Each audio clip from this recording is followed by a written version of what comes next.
we look ahead at this beautiful day that's on its way, and the beautiful day of today, of course, we are taking a step back in time.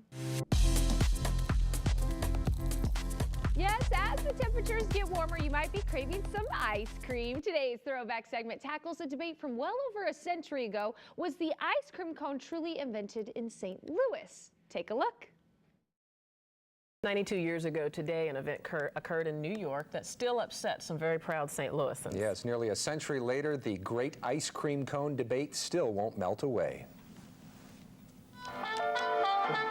If you listen to some of these people, they'll tell you this September marks the 90th anniversary of the ice cream cone.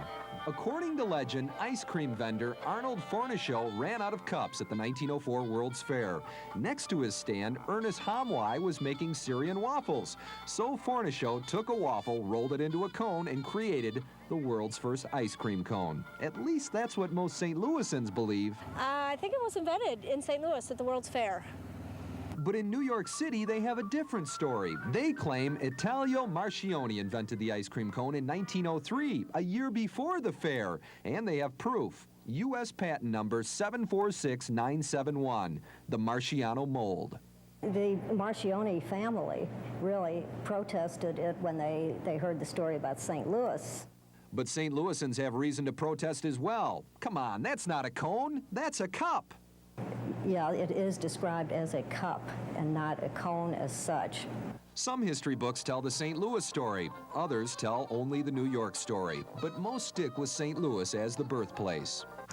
And this is the area where that ice cream cone was developed. Today it's a street called Lindell, but back in 1904 it was called the Pike, an amusement area where many concession stands were located. And until recently, nobody really knew what those first cones looked like. That was until they found this photograph. No one knows who donated it to the museum, but it does show those early cones surrounded by that glorious fair. What a colorful backdrop. No wonder the St. Louis story is more popular. Besides, who wants to retell a story about a guy making molds in his New York basement? You're from New York. Do you believe the St. Louis story? No, I don't. I think it's just you guys are doing your best to get attention in St. Louis, and that's a good attempt. I think you did all right on it. Thanks, Carl. And Marchioni's ice cream was really Italian lemon ice without any dairy products, so technically his invention was an ice cup. So that's another reason we shouldn't believe that. Case closed. Okay. Case closed. You can catch the full Throwback episode immediately following today's Show Me St. Louis at 10:30 on the 5+ app, available on Roku, Fire TV, and Apple TV.